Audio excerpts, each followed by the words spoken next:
Hello there everybody, it is me, Alexa, and welcome to this November episode of Alexa Talks. So, we have a whole bunch of fun things to talk about this week, as well as a very exciting updates in the November update section, so make sure to stick around to the end for that.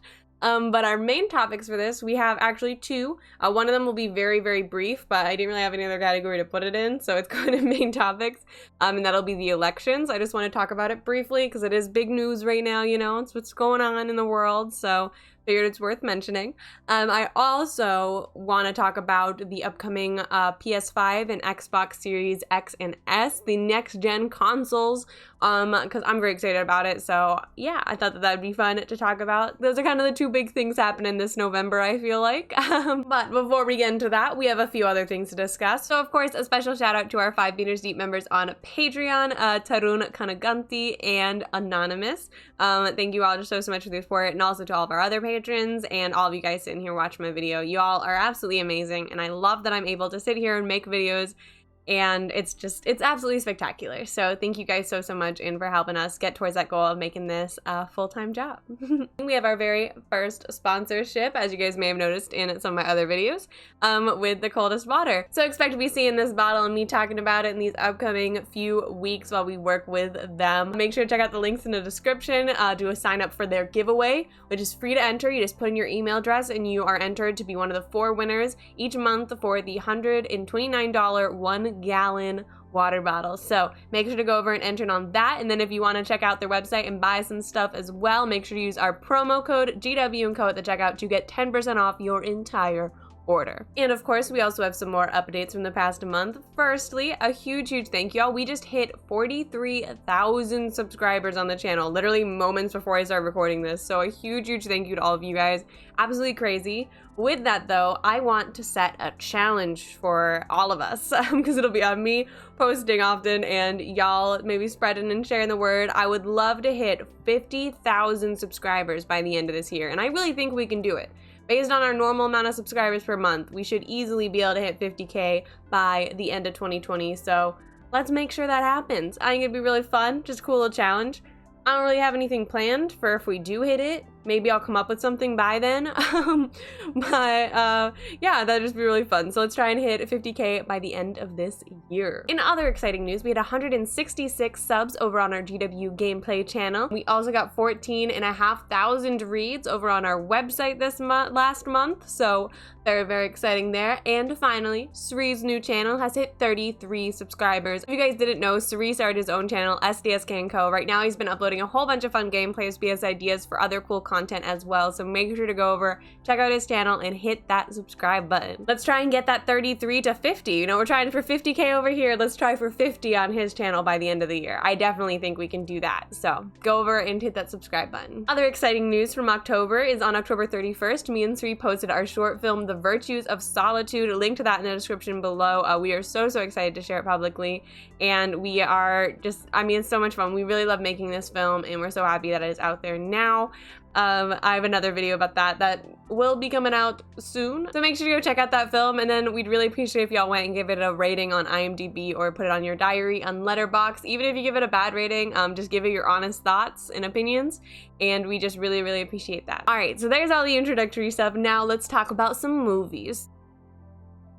So this past month, I watched a total of 21 movies. So a little bit better than last month, but not too much. I watched a lot of great movies this 21, but I'm only gonna talk about 5, and I'm gonna do them very briefly. So firstly, I have The Invitation, which I watched on the 1st of this month. It's available on Netflix, and it's a really, it's a movie that I went into expecting not much at all, expecting to be kind of a generic, there's a dinner party and something goes wrong, you know, and it's scary, but then it really surprised me. It had a lot of twists and turns I didn't expect, and turned out to be a really great film, and it was really cool, so I definitely recommend going over and watching that. I also watched the Bollywood film, Dil Dhadkne Do, I feel like I'm saying that wrong, and I really enjoyed that. It's a really sweet movie about a family on a cruise and their family dynamic, and it's a really cute smile feel-good film that I definitely recommend. Less smile feel-good film, I watched the Malayalam film Virus. It's exceptionally well done, though. It's very real and raw, very emotional.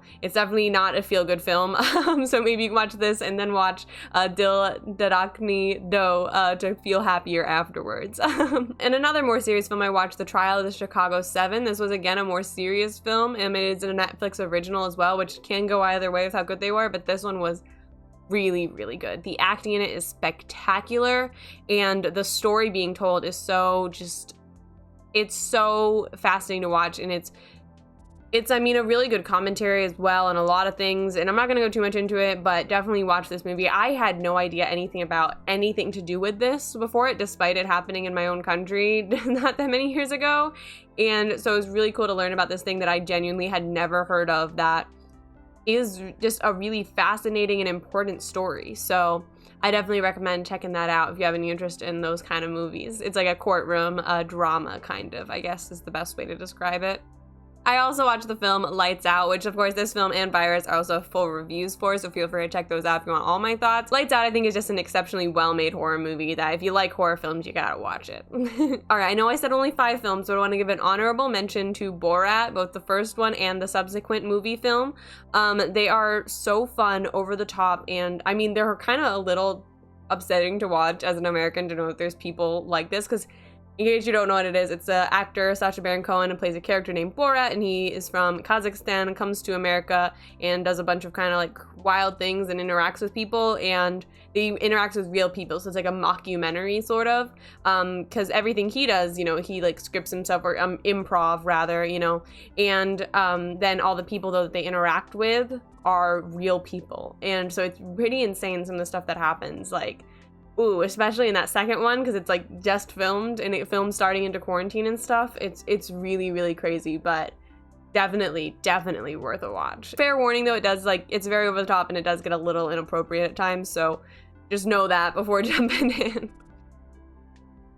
So now onto upcoming movies this November. So I tried looking up movies, but there weren't too many that seemed interesting to me, but there are a couple that I got here on the list. Of course, Miss India just came out, and I thought that one had looked interesting, and I was excited to see Kirti Suresh in another movie, because y'all told me she was very talented, and she got some awards, and she did a good job in Penguin. It was just a bad movie, so I was excited to see another one, but it seems this one is also getting a lot of negative reviews, so we'll see. A little disappointing because it also has Jagapati Babu in it, and he's extremely talented, so that got me extra excited for it. But you know, maybe I'll watch it still, give my own opinions on it. You know, critics aren't always right, but it doesn't seem to be having a really great reception so far. Also though, Lakshmi Bomb came out, and that looks like a lot of fun. I watched the trailer for that a little bit ago, and it's a remake, of course, of a Tamil movie. The movie looks like a lot of fun. I was told that it also is going to have some emotional depth to it, so interested to see how that'll be. The trailer made it seem like a classic, like, comedy horror. I also have Sararai Patru coming out, which that one I'm genuinely really excited for. It comes out November 12th. That is, of course, based on a true story. I did a trailer and a teaser reaction to it, and I'm very, very excited to watch this movie. It looks like it's going to be really interesting. And finally, this is an American film called Freaky that's coming out. I saw an ad for it a week ago. It's actually coming out in theaters somehow. Friday the 13th, you know, spooky. And it's called Freaky Friday the 13th is like kind of how they've been saying it, because it's like the movie Freaky Friday, but it's a teenage girl and a serial killer trade bodies. So that seems great. I heard that concept and I was like, I mean, I have to watch it. I will not be seeing it in theaters, but it is one that I'll keep my eye out whenever it comes on to like streaming services, because I think that if done well, that could be a really, really fun movie. So now we are on to our main topics. So briefly, I want to mention the election. I don't want to go too much into it, honestly. One, because it's stressful, and two, just because that's not what this channel is about, so I'm not going to talk too much about it, but I think that it's important to mention because this is, of course, such an important election. So I did vote. If y'all follow me on Instagram, at Alexa & Co, you'll have seen in my story that I got up early, went to my voting place right as it opened. I was there a few minutes early. Voted and went home. I did indeed vote for Biden, and I do have very strong opinions about voting for Biden. Extremely strong, but, you know, again, that's not what this channel is about, so we're not going to go too much into that. But yeah, I'm very, very anti-Trump. We'll see how it goes. The elections right now are pretty stressful because it is looking strongly like Biden's gonna win. He's far in the lead with popular vote, and currently with how the states are leaning towards, he will also get those electoral votes, because those are not the same thing. That's again a whole nother topic. I have a lot of issues with electoral college. But anyways, so right now, of course, and Trump is doing exactly what he's been saying he was going to do, where he's going to call for recounts. He declared that he won the night of, even though there was never really a moment. Like, he was very briefly in the lead with electoral votes, but he's been behind almost the entire time. So I don't know which point he wants to call that he won, but yeah, whatever to that.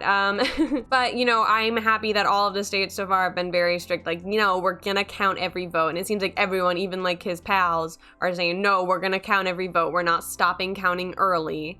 Because how can you just not count people's votes? Like, that just sounds so ridiculous. Like, I mean, how scared are you of losing that you have to try and like force the world, like force them to stop doing votes because you don't think people are going to vote for you? Don't you want to win because you deserve to win? But that's obviously he doesn't. There are some quotes from Ivanka and Eric that I think really like exemplify why Trump is doing what he does. And it's because he can't lose. He is so narcissistic that he feels like he can't ever lose and he has to win always. And so these are quotes from his children about skiing with their dad. So Ivanka said, "We were sort of bred to be competitive. Dad encourages it. I remember skiing with him and we were racing and I was ahead and he reached his ski pole out and pulled me back."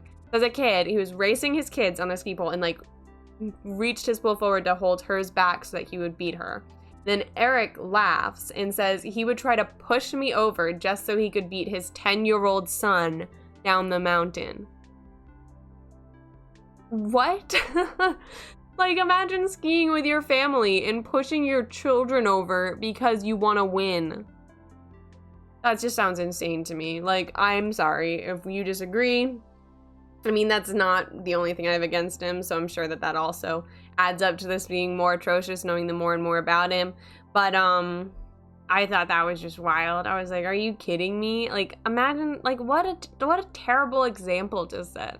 But anyways, that's a whole other shebang. But yeah, that's the kind of person he is. He's the kind of person who will push over a 10-year-old to win a race. And so instead of doing that, he is trying to throw out the votes of American people so that he can win. That's what he's doing now. And it's not surprising. It's disappointing, but it's not surprising. And it just is what it is. I'm happy. I hope that we continue to count all these votes and we're going to see who wins in the end, you know? That's because that's how it should be. Even if he wins again after we're all done voting, I want every single vote to be counted. 66% of Democrats voted by mail. So that's why he wants to stop the counts early, even though he keeps claiming all the different reasons, but they're just lies. And he just wants to win, and he wants to win by any means necessary, even if it means cheating and throwing out the voices of American people as they vote for the person they want in charge.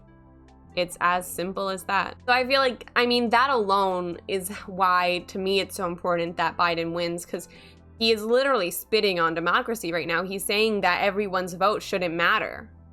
He's saying that the only votes that should matter are the ones for him. And if he doesn't think they're going to be for him, then they shouldn't be counted.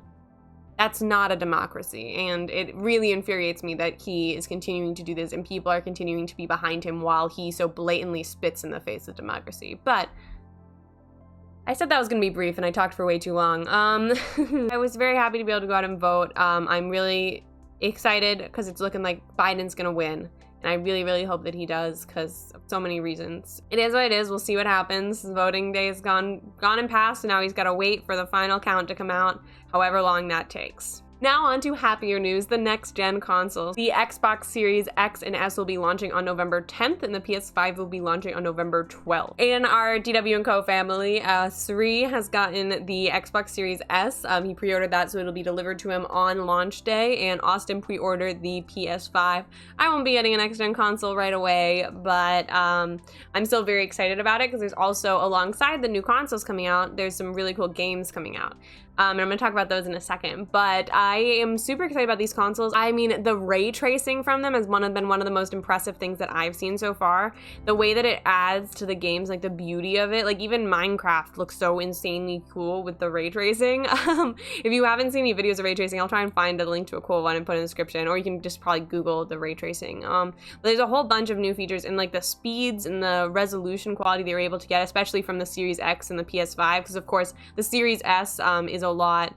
It has a lot less. It's still really strong and it's really good from what I've seen from the reviews so far, but it's not quite the same quality as the Series X. That's why it's able to be $300 cheaper or $200 cheaper. So the Xbox Series X and the PS5 are both $499, and then the Series S is $299, and then you can also get the PS5 all digital, which is $399. So that'd be, you don't have any disc slots for your games. You'd have to get them all digitally. I think it was really smart of Series S, because I feel like that'd be a great, like a PlayStation, if you're like a PlayStation user, that's normally what you do. You get the PS5 and then maybe also get the Series S as like a second console if you're like a hardcore gamer. It's a really smart move because it is so much cheaper than the normal consoles. I mean, it's still $300, you know, but comparatively, you know, and also if maybe you don't have a lot of money, but you want the next gen, you don't necessarily have $500 to spend, but maybe you do have a $300, you can get that console and it still plays all the new games really well and it has great quality, and so it's still a really great new console. If you want to learn more about the like specific specs about all the new ones, Sri wrote some amazing articles on our website that I'll also be linking in the description. He did one comparing the Xbox Series X to the PS5, as well as everything you need to know about the Series S, and he also made a video with a list of all of the games currently announced for these next gen consoles. But I'm going to quickly talk about some of my favorite games that have been announced, because I have a few that I'm really excited for, even though I don't have the consoles. So there's two games coming out on PlayStation 5 that I'm especially excited for, and that is the Spider-Man Miles Morales and Stray. So Stray is about a cat who's like a detective, and it's absolutely amazing. The trailer's so much fun. And then Spider-Man, of course. Miles Morales was the lead in the Spider-Man Into the Spider-Verse movie, that animated film that came out, and was amazing. So it's really cool to see him now in the video games. You can play as him. And the first Spider-Man got amazing reviews, and this one looks like it's going to be just as good, if not better. And then on Xbox Series X, we have the Grounded game coming out, which I actually played the beta for that, and it was a lot of fun. It was really cute. It's almost like a mixture of like Minecraft and Honey, I Shrunk the Kids. I think that's the best way to say it. And it was so cute, fun. I could definitely see myself like playing a lot of that game, similarly to how I have with Minecraft in the past and such like that. So it'll be really interesting to see what that's like in its final version. I'm also excited for Senua's Saga Hellblade 2. I loved Senua's Sacrifice. It was such an amazing game. I played it earlier this year, and then the video quality was like kind of messed up. I might be uploading it onto something in a bit, we'll see. But I really loved the game, and it was such an emotional and strong tale that I'm super excited to see what they do with the sequel. I will be doing my best to play that as soon as possible whenever it comes out. And then of course there's also some multi-platform games that have been announced, such as Black Ops Cold War. Call of Duty games are always a lot of fun, and I'm excited to see. It seems like this one's going to be really interesting because it also goes into the commentary of the Cold War, and it has a lot of things that have a slight relevance to today's time from some of the trailers I've seen, with like the commentary on fascism and such like that. But it seems like it's going to be really cool. The quality of that game, I mean, all of these games look spectacular, but especially the Cold War, it looks insanely realistic. I watched like a thing where they were talking about it, and it was insane, the realism that went into making this, and the amount of like thought and stuff with the guns and everything. It's really crazy. That should be really cool to play. And then also of course Cyberpunk 2077. Everyone's been talking about it. It looks spectacular. It just got delayed, actually, so a lot of people are disappointed about that. But I think that it's going to be a super cool game, so it's definitely going to be one to watch for. A lot of people are thinking Cyberpunk might be getting a Game of the Year. There's a few good contenders this year, though, so we'll have to wait and see. But it's coming out close to the end of the year too, so I don't know how that'll work out, but it definitely looks really awesome. And I do appreciate that they're taking the time to make sure that when it's released, it's as good as it can possibly be, even though it is a little bit frustrating, especially if you maybe pre-ordered it.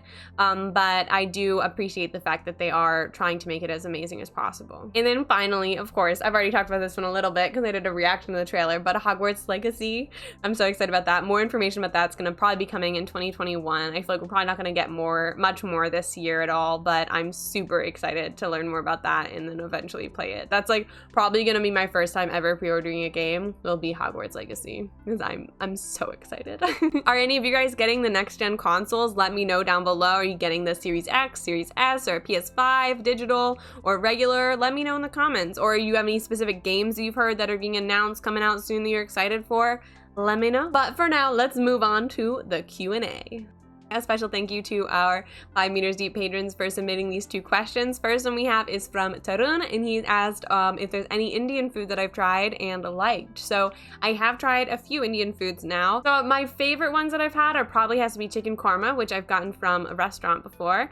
And also, one time I went to Sri's and his mother made me some absolutely amazing chicken curry. It was really spicy, but it was so good. And she also made me dosa. Everything she made was delicious, but these were especially good. Dosa is so good. She's an amazing cook, and I want quarantine to end so I can go there and she can make me more food because it was so good. I've ordered food from an Indian restaurant that's closer to me a few times, and it's been really good almost every time. I've gotten chicken pakora, chicken biryani, and a few other things, tikka masala, butter chicken, yeah, because I'm always trying to try different things. Overall, it's been really good. Every single time we order from them, even if we get the same thing, because we've gotten chicken biryani a couple times and such, it always is slightly different, which is pretty cool.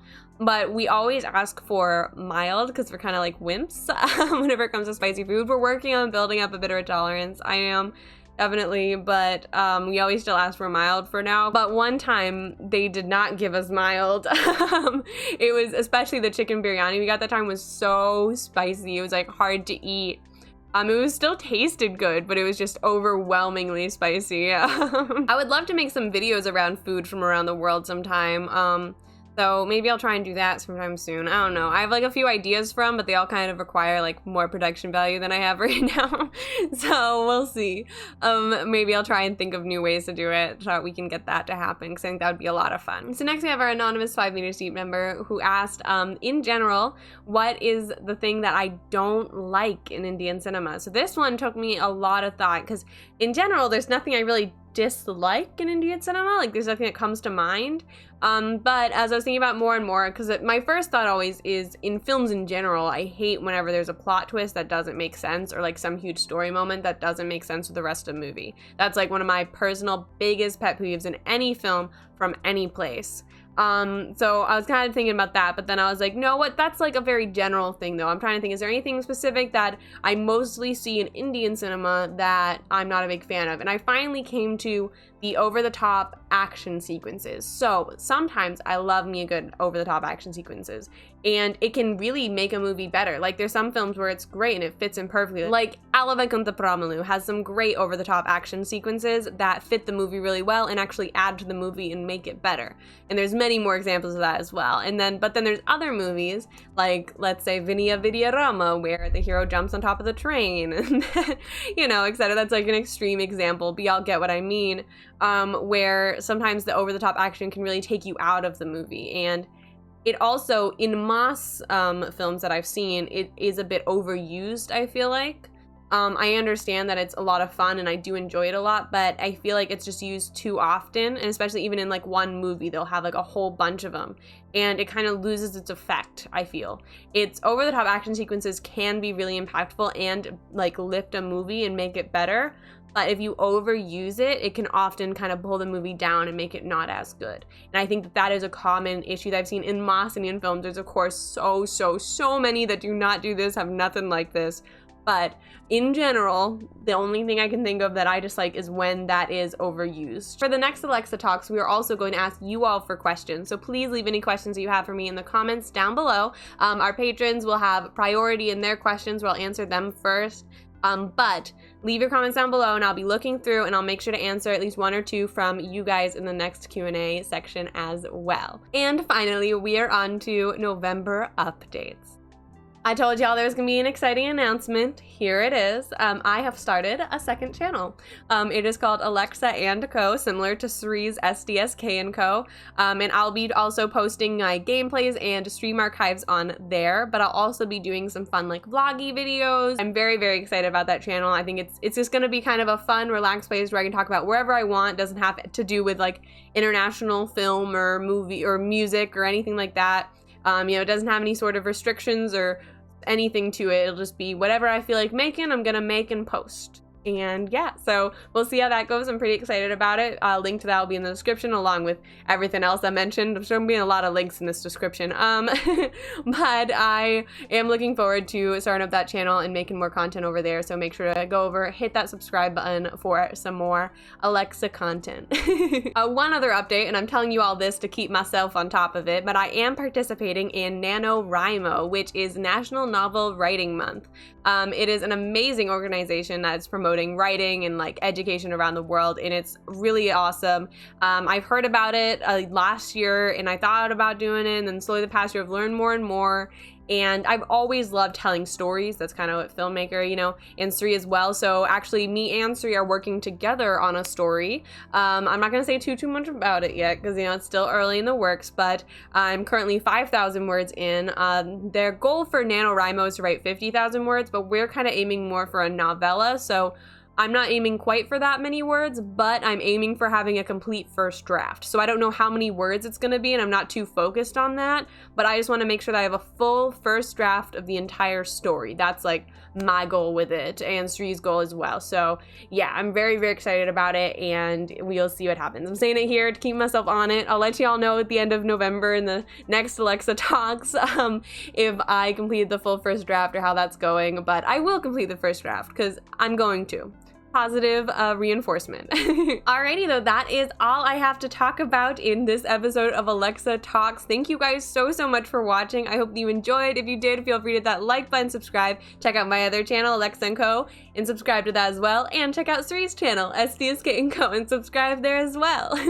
Thank you guys again so much for watching, and I hope you all are staying safe out there and have an absolutely amazing day. Bye!